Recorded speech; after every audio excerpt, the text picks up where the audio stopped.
It's a me. There we go. Right.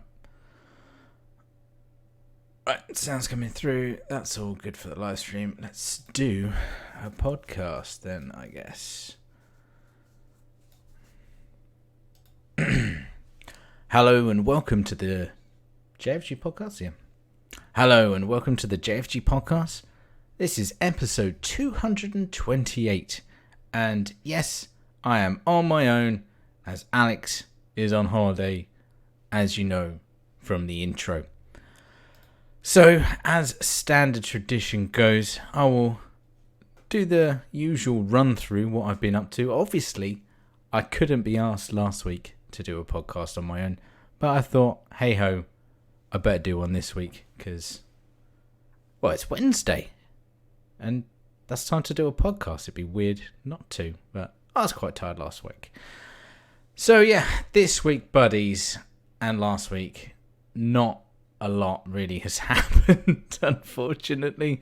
So it's not going to be a long podcast. I'm not going to lie. It's going to be a bit different as well.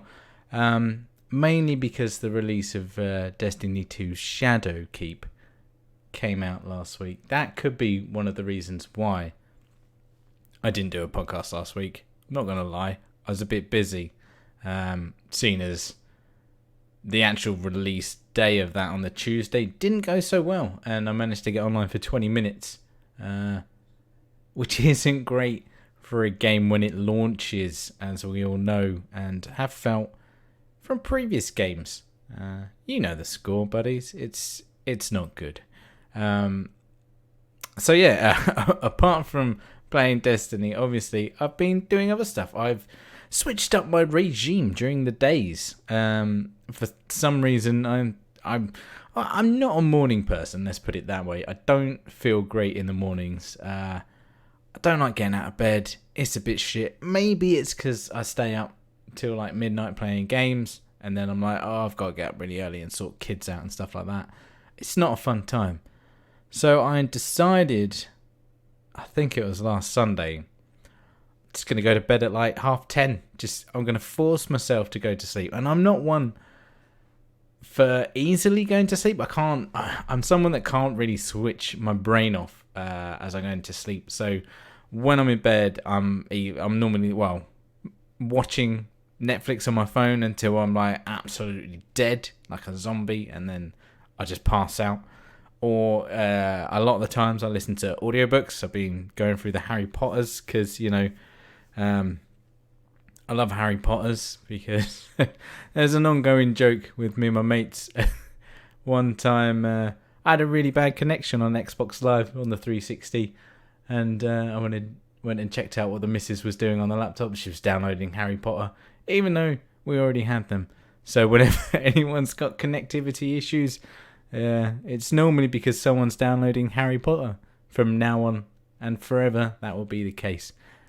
Anyway, so I struggle to go to sleep, and thinking about my health and I don't know, whatever, trying to do what I'm trying to, whatever this is, be a bit more healthier and active in some way, shape or form.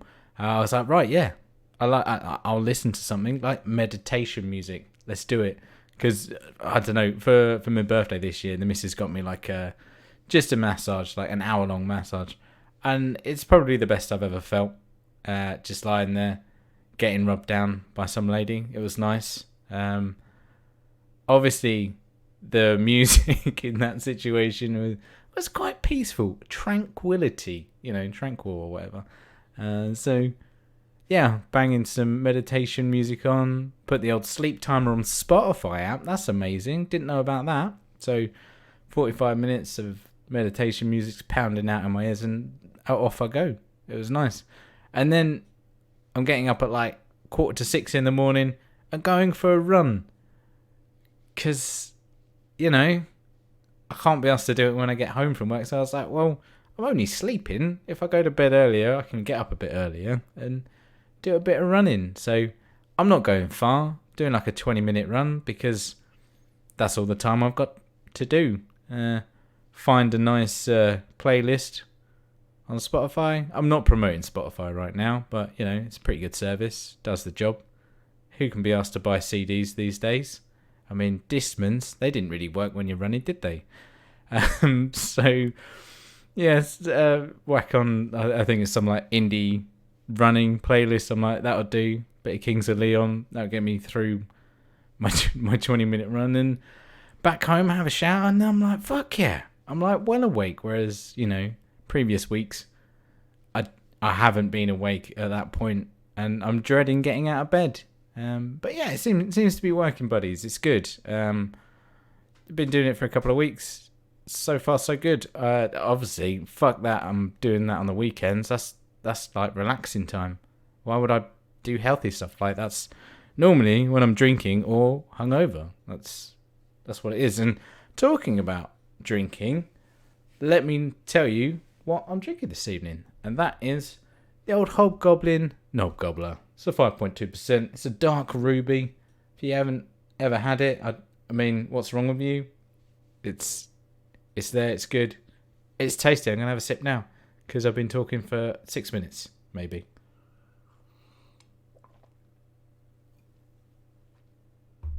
So, other stuff. A couple of weeks ago, I took some annual leave off work. And you think, I bet that was nice, Ash. Nice relaxing day. Oh, no.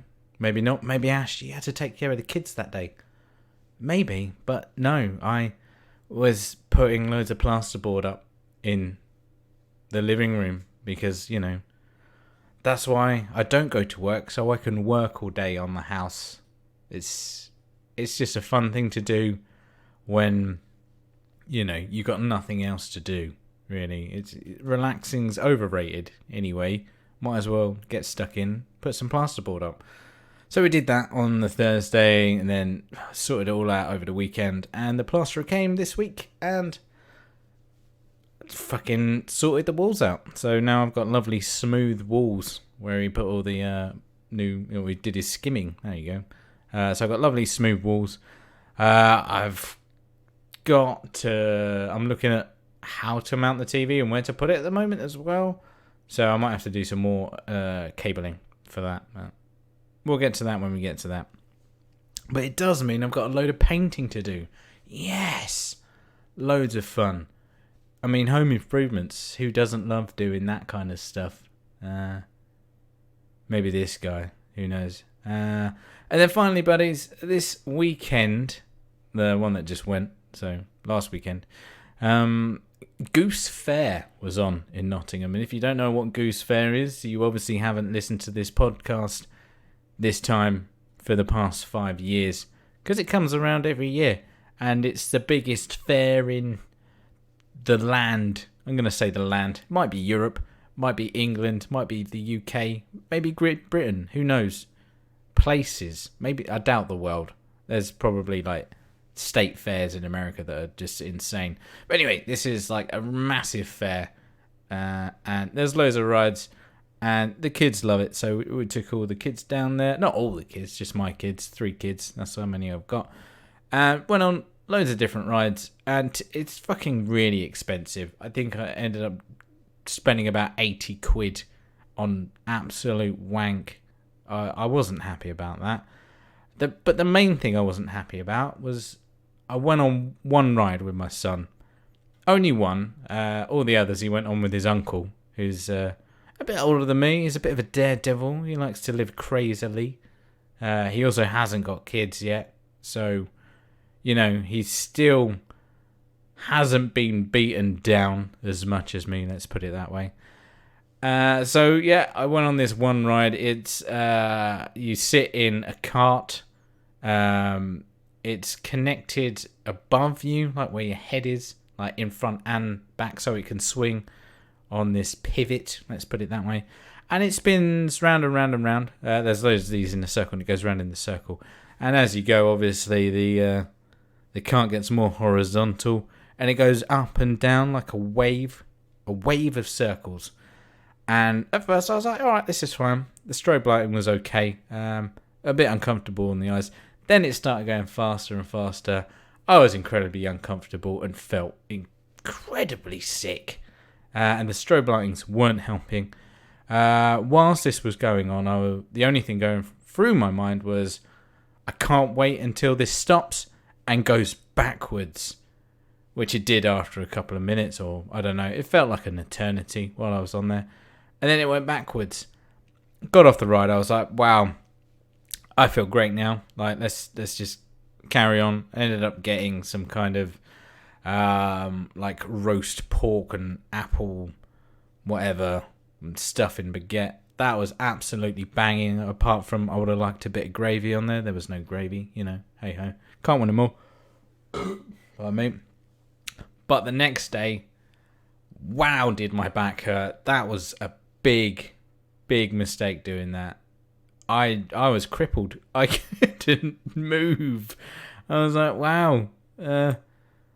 Just from going on a ride, and obviously because I was continuously trying to stay alive. I feel at the time. That didn't do me any favors trying to not fall out of that thing. But anyhow, it was interesting. Let's say that, and it's still hurting at the moment. But I'll drink through the pain, buddies, as is tradition. So that's pretty much what I've been up to. So how the podcast is going to go, obviously, that's what I've been doing. I'm going to talk about a game. I'm going to talk about Wild Pants, actually. Ghost Recon Wildlands a little bit. Then I'll go through the news. And then I'm just going to finish off with a massive, I'd say massive, probably, 15, 20 minute talk, maybe, if that, about Destiny 2 Shadowkeep. So you guys that obviously don't want to listen to that, you don't have to. It's a case of I'm putting it at the end, and I'll let you know when I get there if you don't want to hear me rambling on about something you don't care about. But if you do, great news. It's a game that came out, the game came out 3 years ago or whatever, but it's a big new expansion. I say big, it's not very big at all. It's a small expansion that's come out, I guess, and I think it's worth talking about because it's new and I've played it. So anyway, right.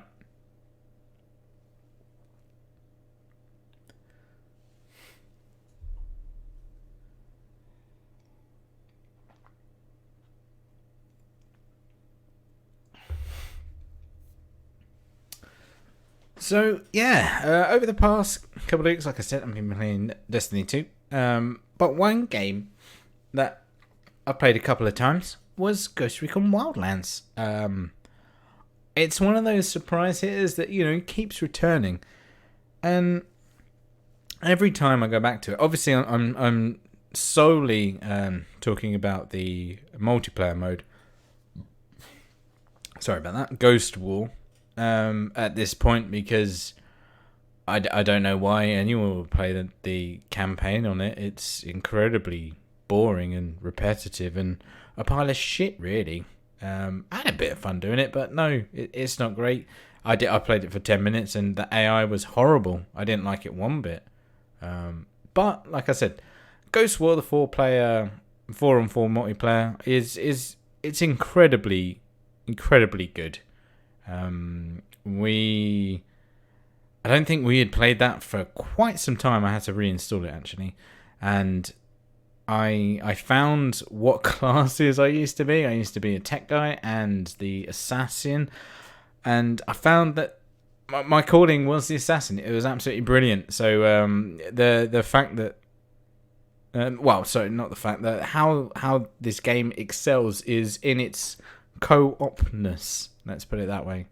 And so we had 3 of us and a numpty, and we'd be playing 3 different styles, but those 3 styles would work perfectly together.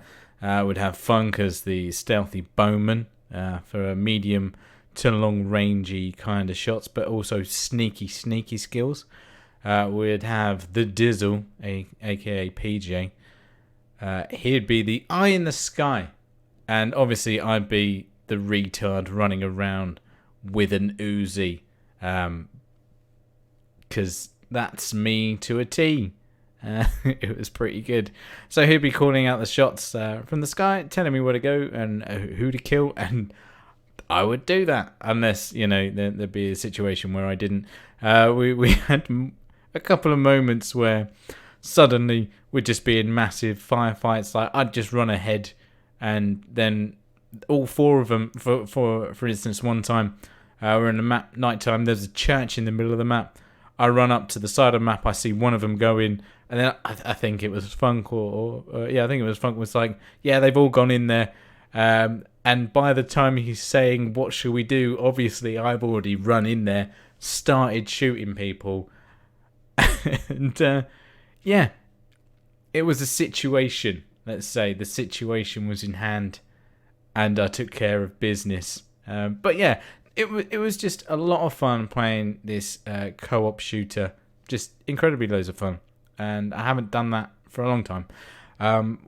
One other interesting but thing that happened on game night on Friday when we were playing this. Obviously, we're teamed up against random numpties, and a guy on the other team was called Ragaman. Ragaman spelt Wragga man, something like that. And I'm like, that's a bit weird. And if anyone doesn't know, that's actually my surname, not Ragaman. That'd be mental. But Rag, Wragg, is my surname. And I kind of wish it was Ragaman now. But yeah. And obviously he was on the other team, and I was like, I tried to send him a message on PSN, but he had everything blocked. And then luckily a couple of games in, he was still there, and he was on our team. So I joined like game chat, and he was there chatting away, and I was like, yeah, mate, yeah, is that your name, by the way? And he's like, what, Ragaman? No. I was like, Rag. He was like, yeah, that's my name. I was like, are you shitting me? Blah, blah, blah. Oh, this goes on. Obviously, I'm like, yeah, that's my name. Blah, blah. Lovely chap. He's from Stoke-on-Trent or something. I was like, wow, check that shit out. That's like magical moment, kind of good news story. There you go. That's my news favourite thing of this week. I don't know why, but it is now. So yeah, Ghost Recon Wildlands. It's really good as a 4-player PvP game. Don't know about Breakpoint. It hasn't had great reviews from what I've seen. So not a lot to say there, buddies. Yeah, if anyone else has played some Wild Pants or anything, let me know and see what you say. I want to know. Get involved. We're on a Discord. It's on the website. It's on this podcast description somewhere in your podcast apps. That's the best place to hit us up, because it's where the cool kids are. So, yeah, apart from that, it's all just been Destiny 2, unfortunately, buddies, so not a lot there. And, I guess it's time for the news.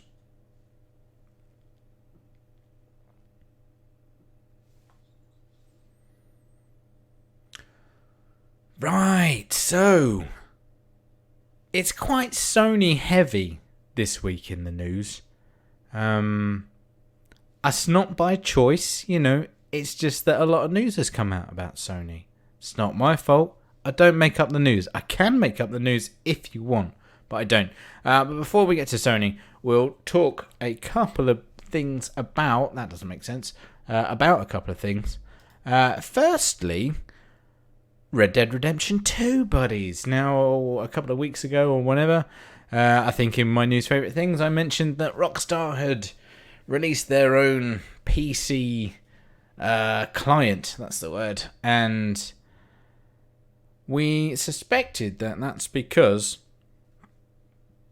Red Dead Redemption 2 might be coming to PC, and guess what? We fucking nailed it. I mean, it was a bit obvious what was going to happen there, but yeah, we absolutely nailed it. So I'm just going to read some Eurogamer stuff here, because I feel like that's what news is, because they've written the news. I don't write the news, I read the news. I'm like an anchor, but maybe with a W at the front, who knows. They go on and say, surprise, Red Dead Redemption 2 is getting a PC version, and it's launching next month on the 5th of November. It will be available via Rockstar's own PC launcher, which we said was coming. Now, I thought it was only going to be on this, but apparently not. They're going to say it's going to be available on Epic Games Store, Green Man Gaming, the Humble Store, GameSpot, and additional digital retailers. Also, there's going to be a Google Stadia version, because That's the future, buddies. Internet gaming. They came out, actually, Google came out this week and said something on the lines of, it's going to be more stable than hardware. Now, I don't know how you can say that when it's on the internet, but maybe their hardware is going to be more stable than hardware, or I don't know. Once again, I didn't actually read it. I just, saw the headline, was like, that's bullshit. But here, it goes on. What about Steam? It's going to launch on Steam too, but not until December. Fuck knows why. Obviously, there's loads of pre-purchase shit that you can get with it, like extra gold bars and like a silver horse and, I don't know, Wild West hats, stuff like that. Who cares?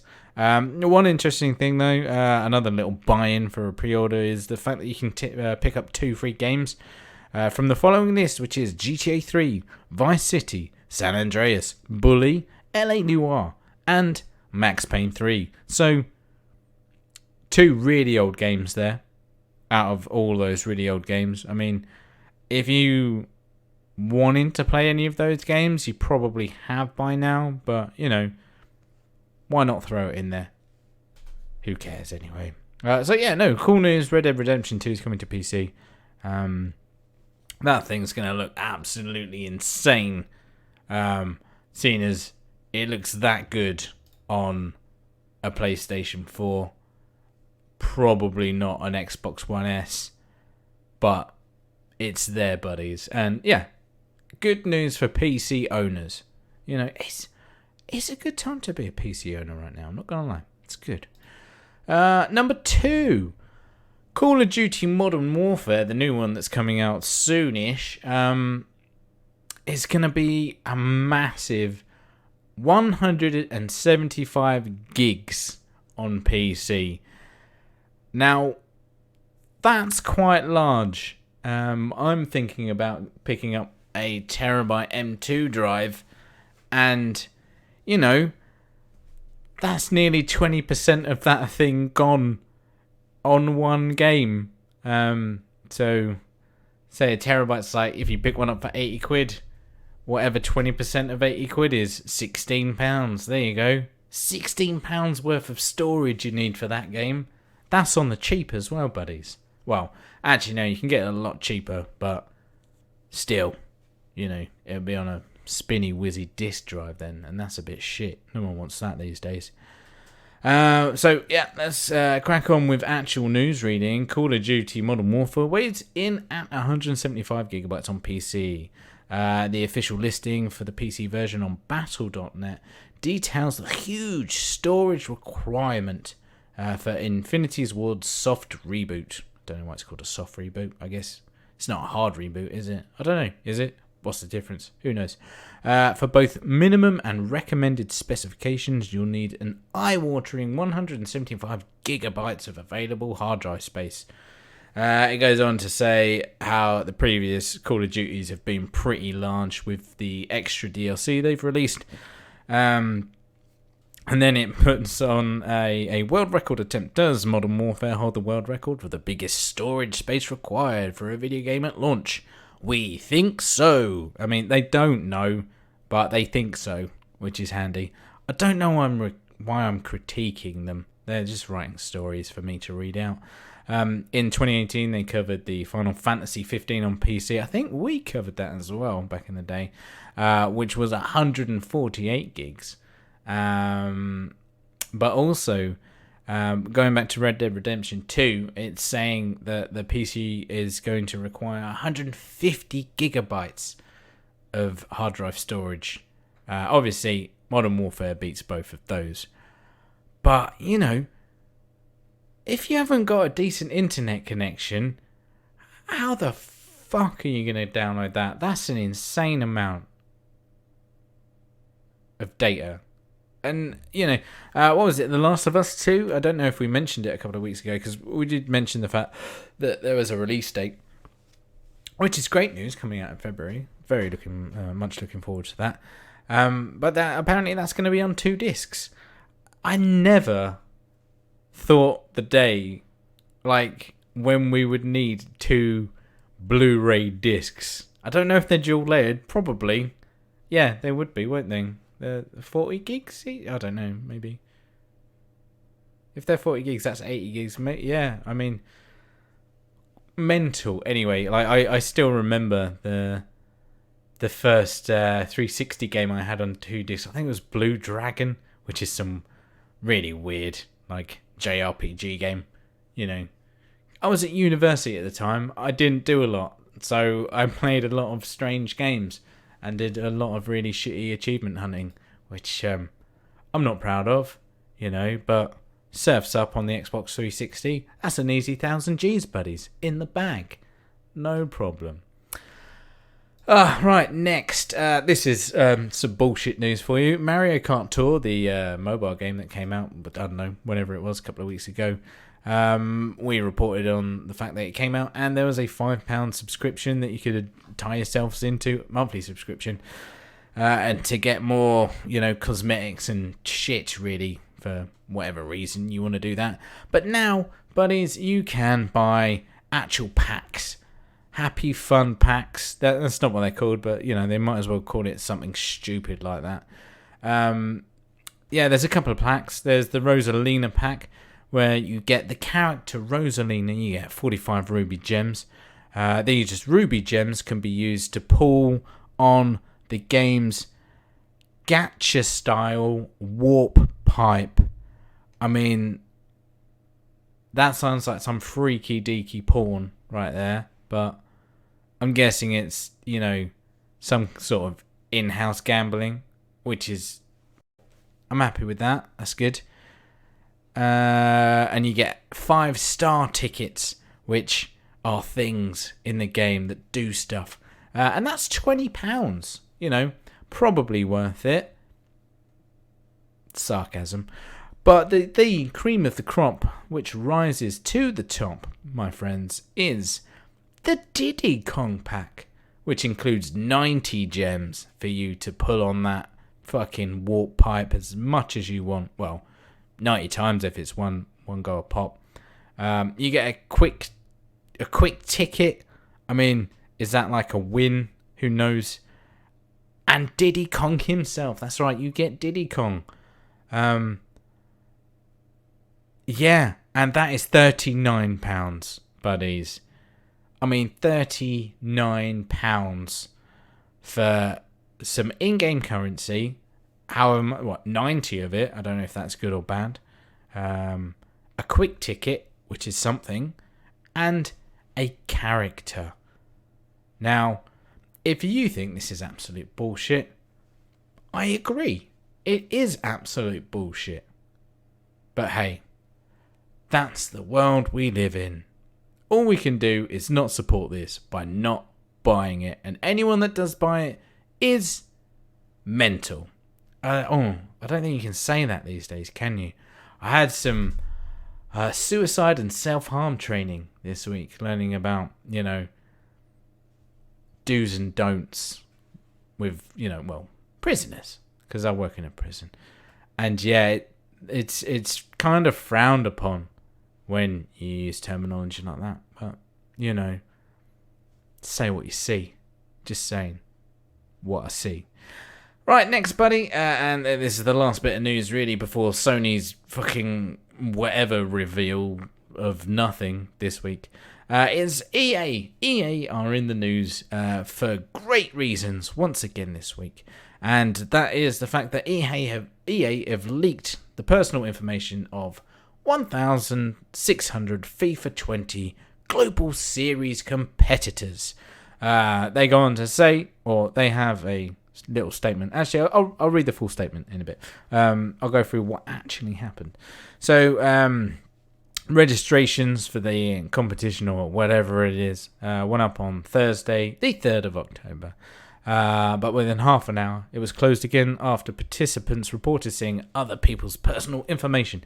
This includes email, date of birth, EA username, and country of residence on their sign-up screens. So a proper major fuck up there, buddies.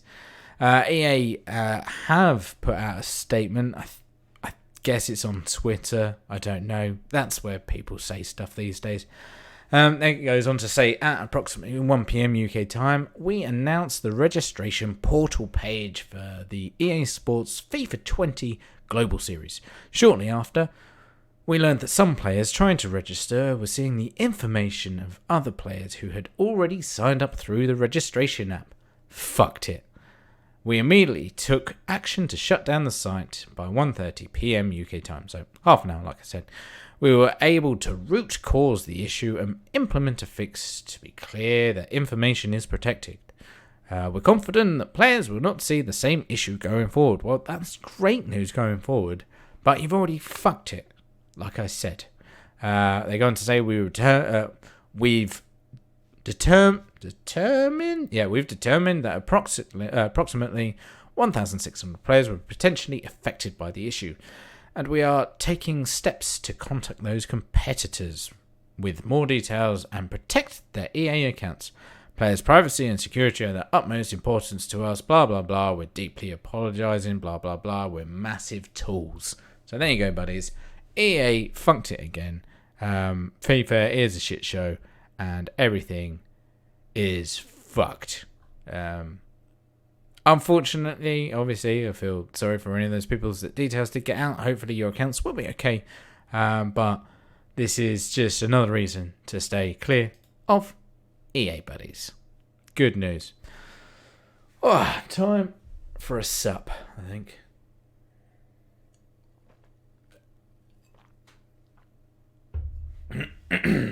Right, buddies. Sony time. Are you ready? So, in no particular order, I might do a quick order in my head right now. Let's start off with Sony confirms the PS5. And it is indeed called PS5. Fucking shock horror, who thought it? And it's coming out in Christmas 2020. So I think Wired had some shit access to like a controller or something, and then loads of news started coming out about this. Looks like Digital Foundry have done a big old chat about it. I think we'll probably go more into it next week. Pardon me, there's the gas from the supping. Yeah, I mean, if any more information comes out or whatever, but I'm just going to go through some bullet points. So yeah, PS5, it's called PS5, it's coming out in Christmas 2020.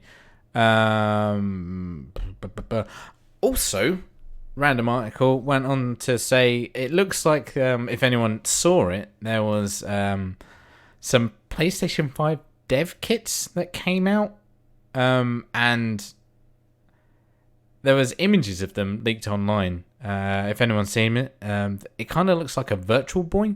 If anyone's seen a Virtual Boy, it's mental.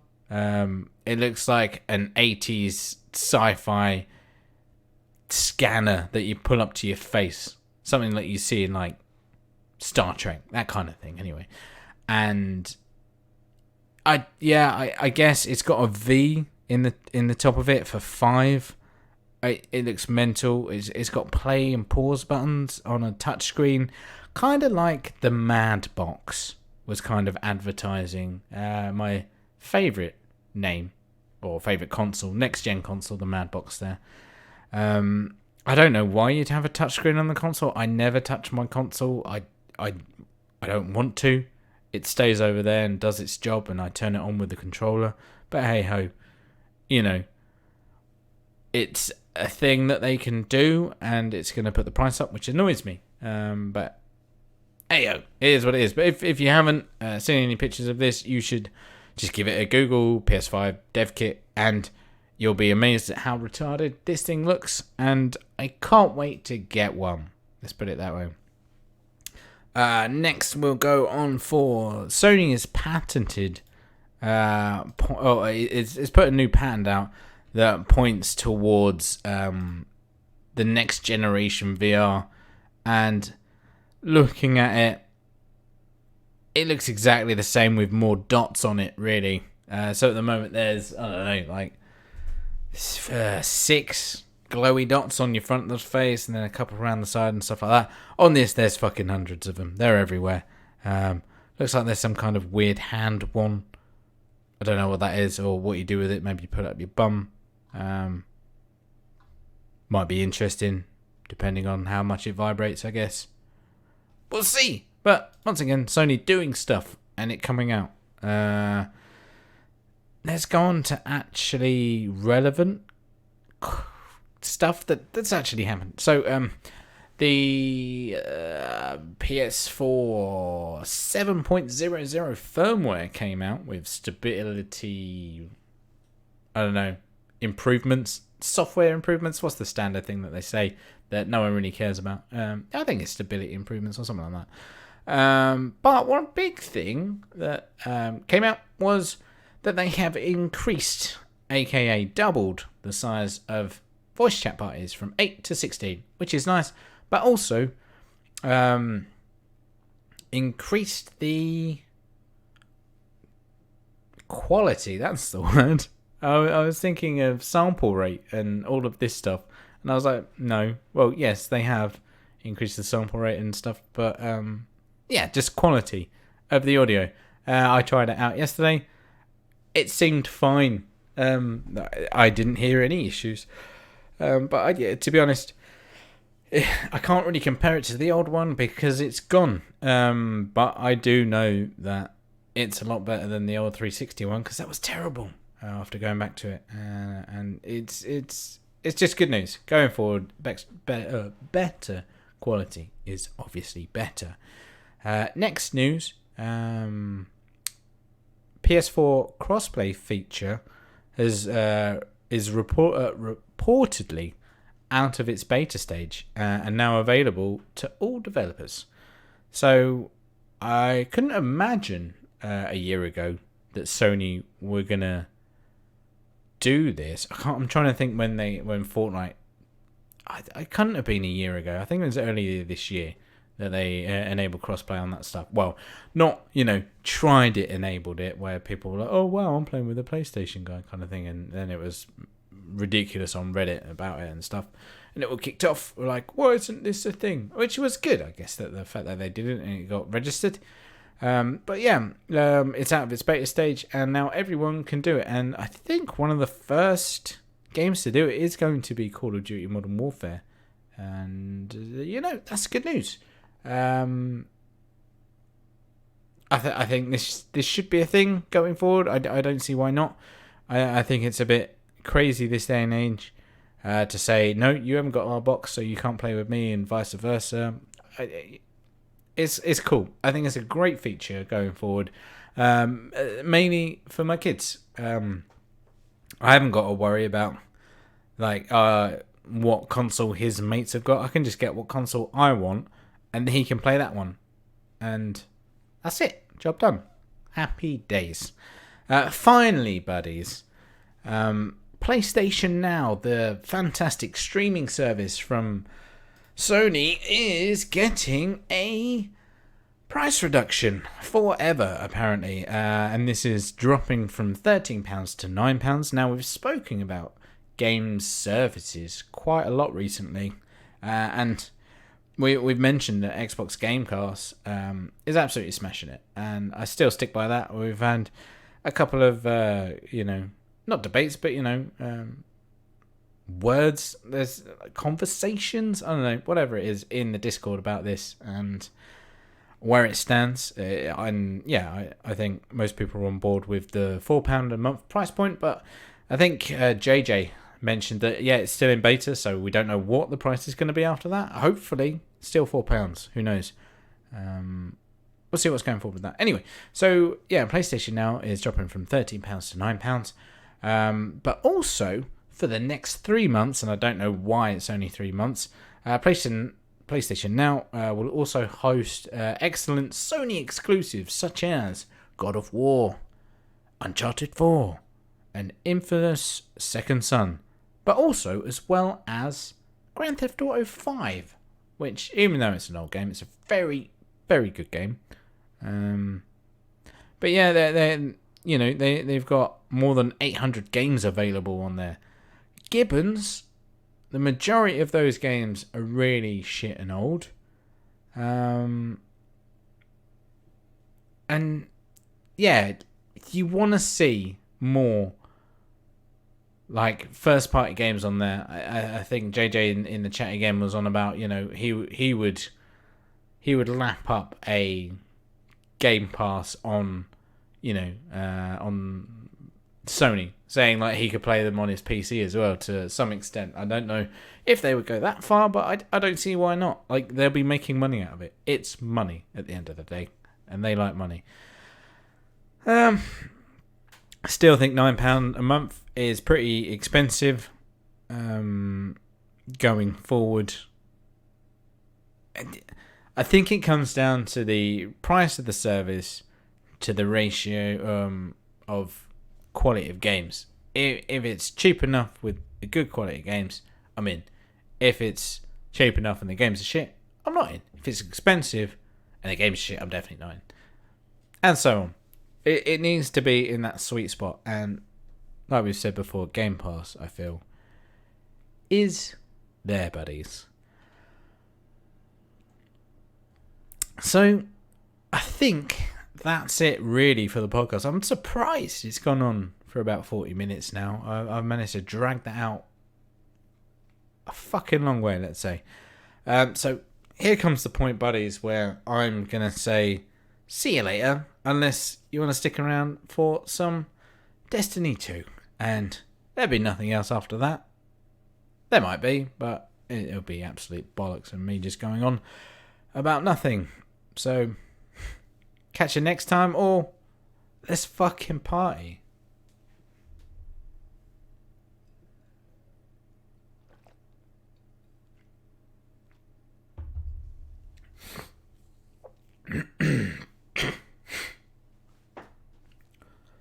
So, we're here.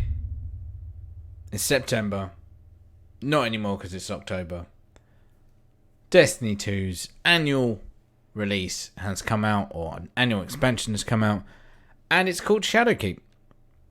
The difference this time around, buddies, is, well, one of the big differences, the base game, as we've reported before, is free to play. And with that free to play, you get the entire Destiny 2 campaign with a bonus extra mission from Destiny 1 at the beginning to, you know, tie you in to what's kind of happened or not really. It's just like, oh, you're awake, you're a guardian, you're in the zone now, and welcome to the world of Destiny, even though this is Earth, but whatever. And with that also you get the first year's expansion, which was Curse of Osiris and Jimmy Warmind, as you all know. And then you have access to every single other world and a load of other shit. So what I'm going to do here is just have a quick chat. One sec, let me zoom in on my picture, because I've got the roadmap here. So what these tiers are. So I've broken it down into 3 tiers. Obviously, the first is the free tier, which we'll start with. Then there is the Season Pass, which is a thing now in Destiny. You can buy a Season Pass, which may or may not work for them, we'll see. And then finally, it's the paid expansion. Now, with Shadowkeep, it's a £30 buy-in. With that, you get the expansion and the season. As of yet, I have found no way of just buying the season, which I think is stupid. There should be an option to be like, they're saying like the season pass is going to be like £10 every 3 months, because there's going to be 4 seasons in a year. So that's £40 a year. As if you want to do all the seasons. You don't have to. You just pay £10 and be like, sweet, done that. I'll leave it for a while. But anyway. So yeah, let's go on about the free tier. So in the roadmap itself, on the 1st of the 10th. Oh, actually, it wasn't September. It came out in October. My bad. So what you get access to with this free tier, like I've said, all of Destiny 2 and the first year content. So you get the moon destination. You get seasonal artifacts. So the seasonal artifact is like a little thing that gets added to your character page where you put on all your gear, and you can level that up. And it's very good. I will go on about that later though. Fuck it. Let's just do it now. So the seasonal artifact. It's a little icon down the bottom of your little page. And as you earn XP, you unlock unlocks for it, like any kind of like tree system. Each slot, there's like 5 mods you can unlock. I'll go into mods a bit later. And as you progress, for each stage you unlock an extra level of light as well. So along with the standard power grind, from going from 750 upwards, this will add additional power to you. So technically it's endless, or whatever you can go up to, or maybe it's 1,000. Who knows? Maybe it's 50. I don't know. I haven't got that far yet. I think I've only got up to like 7 or 8. Because I'm not hardcore enough, I guess. Anyway, so seasonal artifact, that's in the free one. You have access to the new finisher system. So finishers are like, I don't know who said it, but anyway, they're like Doom. If you've ever played Doom Reboot, which came out in 2016, why not? Was it really 2016? No way, it can't be. Maybe 2017 or 18. Wasn't last year. Anyway, finishers are a move, like a melee attack, that you can do on an enemy when their health is near to nothing. Anyway, these can be accessed from a fair distance away from the enemy. They can be quite useful in certain situations as the game goes on, and your seasonal artifact, you unlock more mods, as I said. Some of these mods give extra benefits. Big fan of those benefits. Oh yeah. They give you extra benefits for doing these finishes. So I think I've got one where I turn invisible for like 5 seconds. So I can go and kill a dude and then scarp her out of there. But there's other ones where, they can recharge your grenade and all sorts of extra stuff. They have gone pretty hard on the mods this time, which is good. So finishers, Armor 2.0. So the new arm systems come in. Previous armor, first iteration of armor was just like armor, brilliant, cool. Then they added mods to it, random rolled mods. So whenever you got a piece of armor, it would have 2 perks on it that could be, I don't know, better hand cannon accuracy and, speed, like, or cocaine, one of the drugs anyway. With this Armor 2.0, the main thing is the mod system. So all those mods, any mods that you've unlocked or have in your inventory are unlocked for you. And you can equip and unequip any of these mods at any time where you want. And all it costs is like 500 glimmer, or maybe a bit more if it's a bit better. Who knows?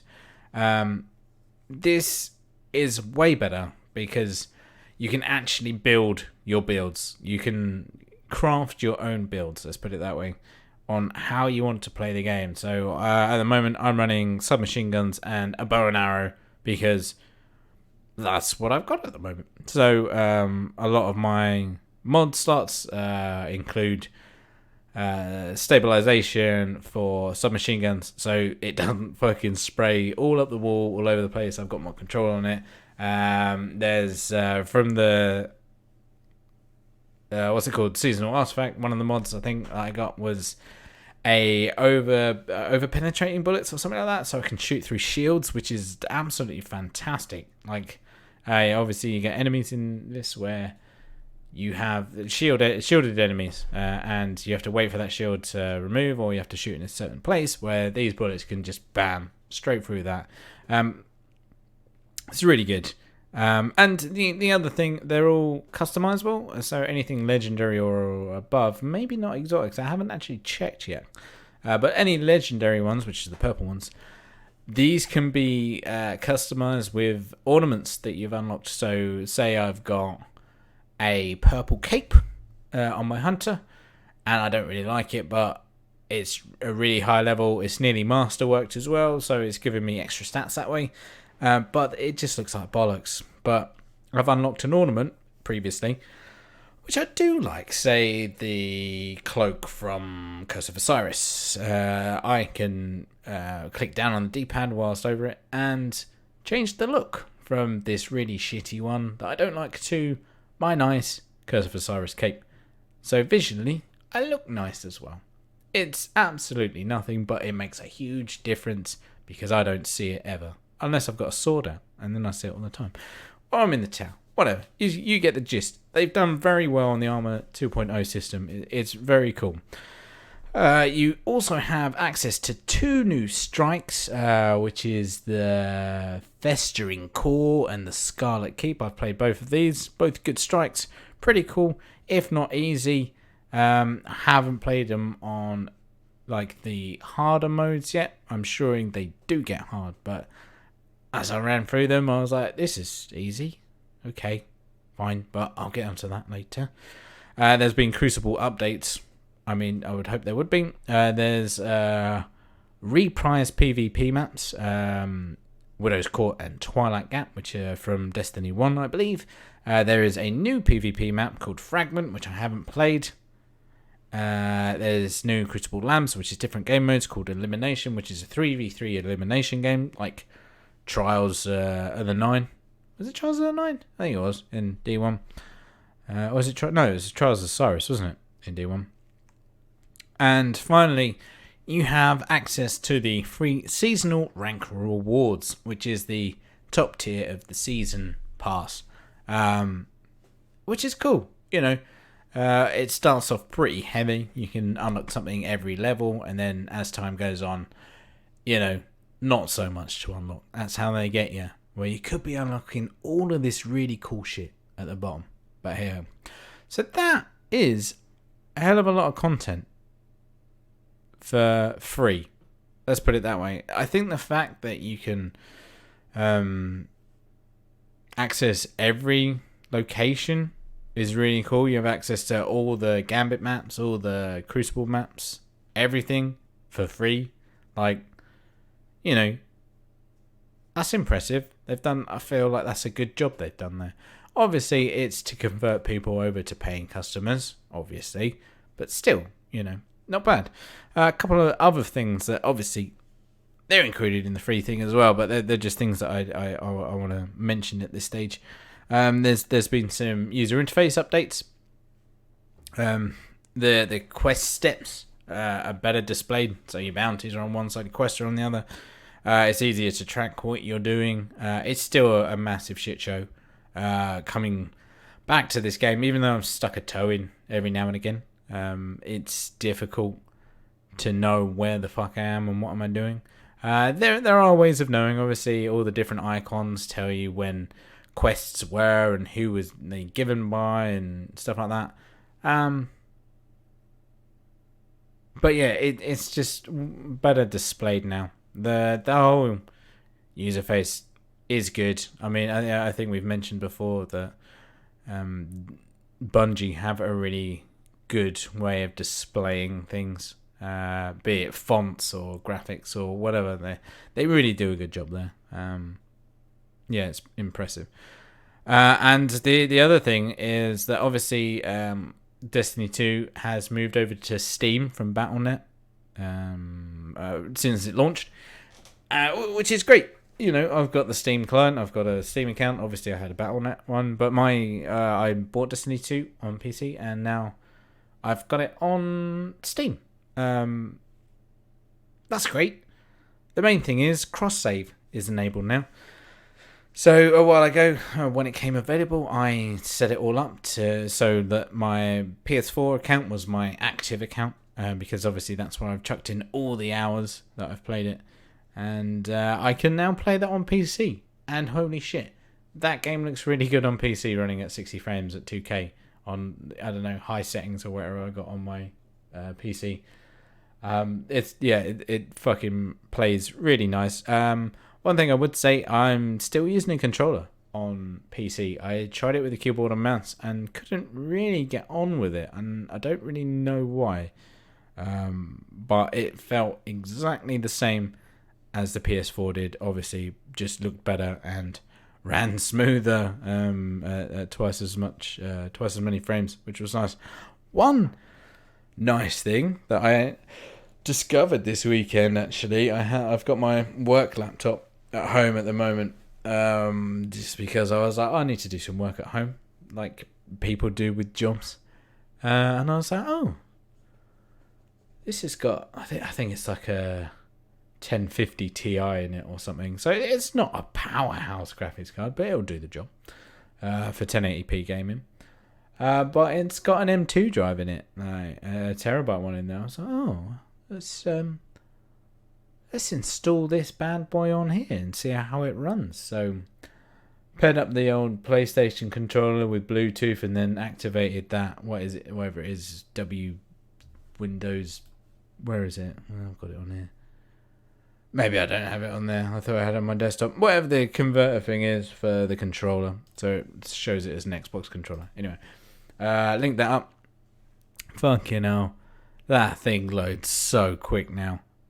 On that drive, it's insane. Like, obviously, anyone that played or has played this game on a console understands the pain of loading screens and it taking forever, really. Absolutely forever. Thank God you can access other stuff while it's loading. Otherwise, I don't know what I would do in my life. It wouldn't be good anyway. But yeah, I can bring on the PS5 now, mate, with those no loading screens. It's going to be fan-bloody-tastic. Yeah. Anyway, that's why PCs are great at the moment. So let's have a look at the season content. So this is like, your £10 battle pass kind of shit and what you get for that. So if you could buy the season pass on its own, which I don't think you can, you would have obviously all the access to the free tier, but also as time goes on through the roadmap, you will have access to the Vex Offensive, which is a new game mode that has already come out. And then a couple of weeks later, you will have access to Iron Banner, which is a nice place to get gear and play PvP. A week after that, you have... No, you don't have access to that. No. 2 weeks after that, you will have access to the Festival of the Lost, which is their, dead people stuff. A week after that, there is a new PvP mode called Momentum Control coming up. 2 weeks after that, like three weeks after that, you have access to the Vex Offensive Final Assault, which is obviously, that's the end of the season pass, where it's the big grand finale where you defeat a really big dude and win the game, I guess. So for £10 worth of content, you get Iron Banner, a festival, a new PvP mode, and Vex Offensive. Now, Vex Offensive is pretty cool. I've gone through it. Starts off with a basic quest. You have to go to the moon and destroy a load of Vex, which sounds basic enough, but one thing they've done here is really push the boat out with the visual effects of this massive lightning cloud in the sky where it's going bananas and all these Vex are just spawning around you, and it's mental. So you have to kill 3 of these Gate Lords. That's Gate Lords, I said there.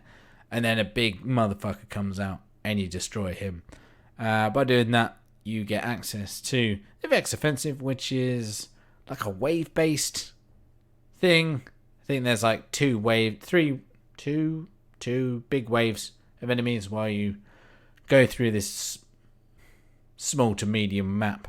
Then at the end, massive Gate Lord. You have to beat him off. Happy times. From that, obviously, there's all new weapons. I think it's only weapons. I don't think there's any armor from that. I'm pretty sure it's just weapons. But yeah, the submachine's gone. Yeah, submachine guns, really good. Let's put it that way. Also, with the paid season pass, you get access. Sorry, it's getting late. Access to the battle pass, which means you get a load of shit every time you level up.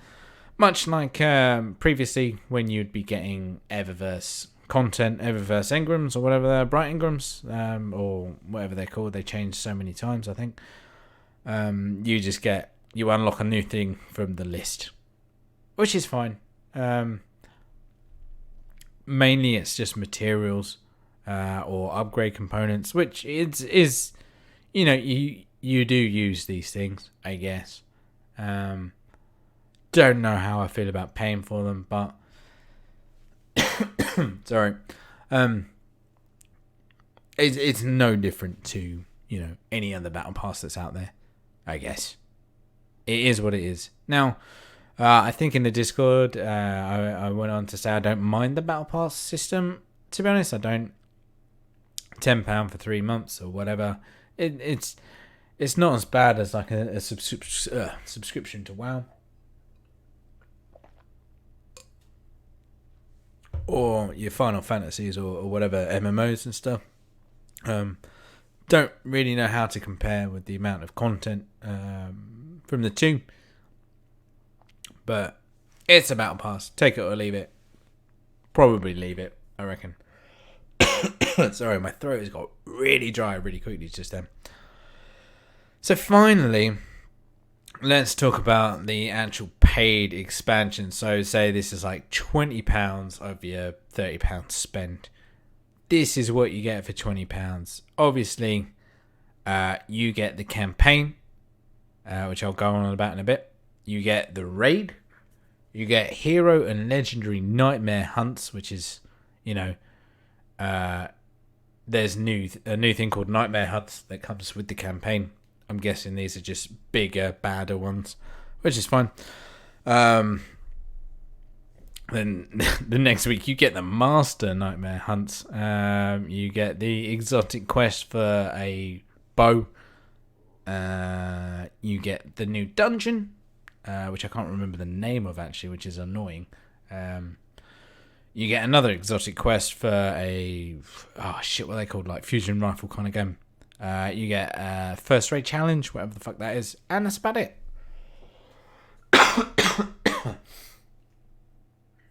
Sorry. So £20, is it worth it for a extremely short campaign, a raid, a couple of exotic quests, and a dungeon? Who knows?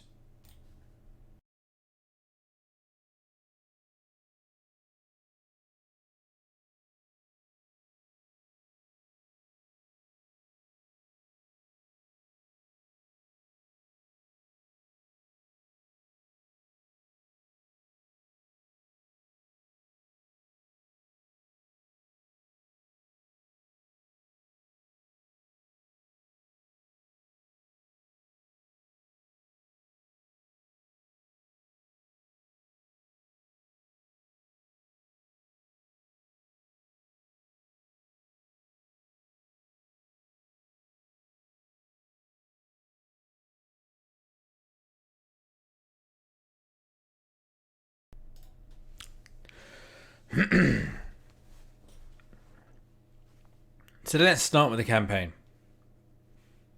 It's not very long. It's incredibly short. 8 hours, if that, 6 at a push. I don't know. I can't remember. I was doing a lot of other stuff whilst doing the campaign.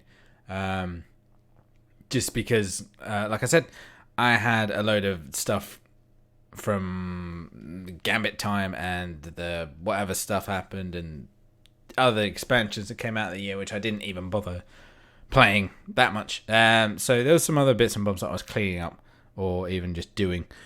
But yeah, the main missions, they're not very long. They're quite disjointed in a way. I didn't know if it was a mission or a side quest or whatever was going on there. It didn't feel great. Let's put it that way. But then again, it did feel great because it was Destiny 2 and new content's always good, especially in a new old place. So talking about new old places, yeah, the moon. It's the moon buddies. We're back on the moon from Destiny 1. I loved the moon. I thought it was a great place. I managed to do the raid on the moon as well at some point, even though that was during D2, but really enjoyed it. Thanks for the guys. I can't remember who it was that got me through there, but you're the best. They've done a very, very good job of adapting the moon to make it look like it's changed, obviously. That'd be weird if it was exactly the same. That place is totally fucked up now, to the point where when I was first on it, I couldn't get my bearings, and I'm someone that if I've been there once, I know where I am for life, kind of thing. I know how to get around it. And yeah, it was cool. They've added a new little area for it where you do some missions in the strike. But yeah, it's still the moon, buddies. A lot of nostalgia coming back there, but it's the moon. At the end of the day, would it be better if we had somewhere else? Who knows? But they've done a good job of the moon. And reusing assets as you go through the campaign. Obviously, it's the same enemies. Yeah, no, not much has changed there. They've added some nightmare things, so they're slight adaptations of usual enemies that we're used to.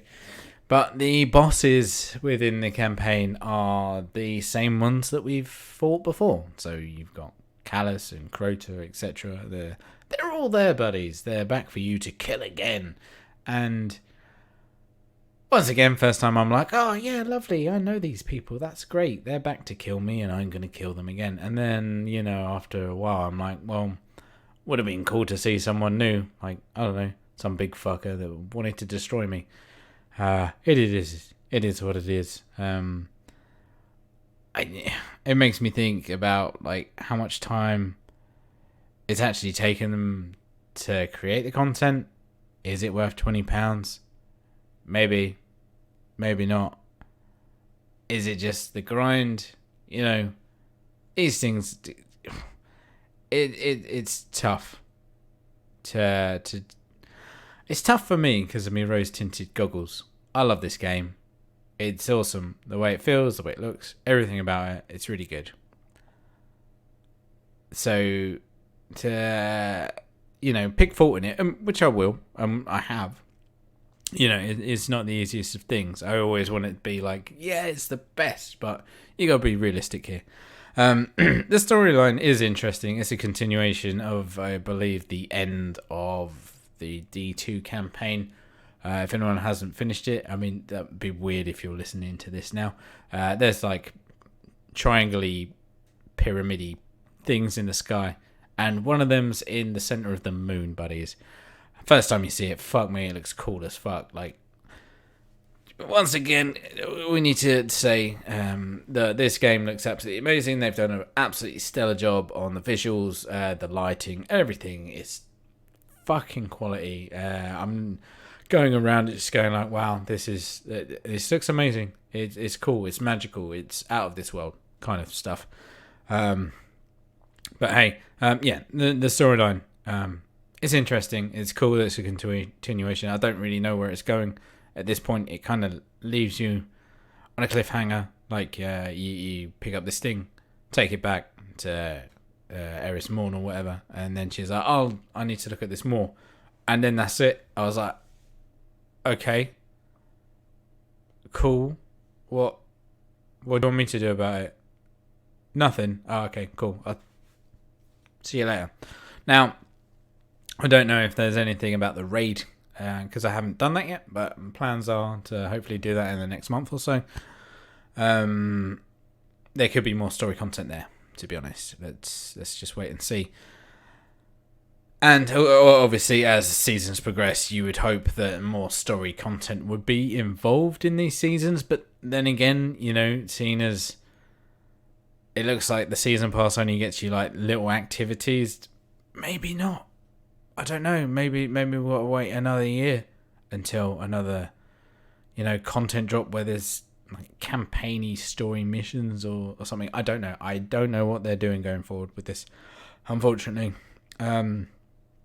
So the campaign pretty weak, overall, but £20. But if you compare it to Forsaken, it's fucking absolutely nothing compared to Forsaken. Forsaken was awesome, absolutely great expansion. And finally, the last thing that I want to talk about, Shadowkeep. You're probably saying, "Thank fuck, Ash, you can shut up now and go away." Is the dungeon, which I don't know the name of, but that is coming to us on the 29th, so end of the month. And I'm really looking forward to this. It's like a 3-man raid. More intense than a strike. Not as intense as a raid. On a level with a raid, I guess. The original Dungeon Shattered Throne was awesome. It was so good. The different areas you go through, the puzzles, the intensity of that boss battle, it ticked all the boxes for me, and it's what I want Destiny to be. I want more of that and less of Gambit, let's say, or Gambit Prime. It's all good. Tell a lie, I have been enjoying a bit of Crucible.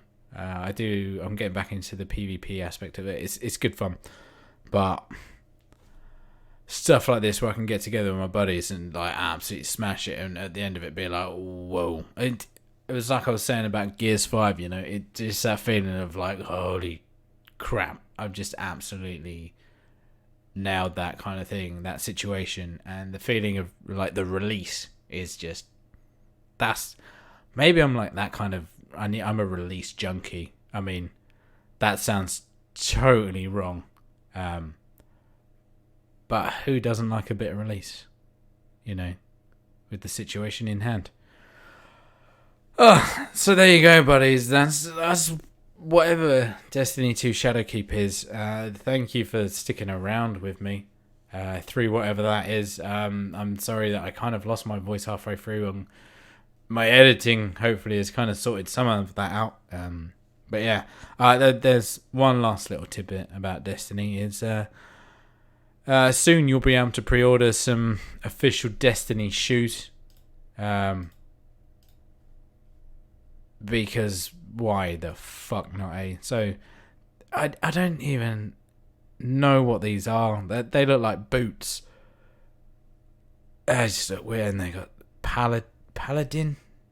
Is it written on? I don't know. I can't even see. But yeah, they're Destiny.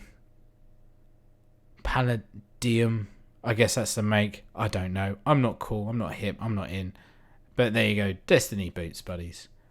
Fill your boots. That should be the slogan, I guess. But anyway, thank you so much for sticking with me through this solo podcast. I can't believe it's gone on for so long, and it won't go on anymore. So obviously I've been Ash. Alex will be back next week, and thank you so much for listening and supporting us. It makes my day much better. So anyway, buddies, I will catch you next time. Goodbye.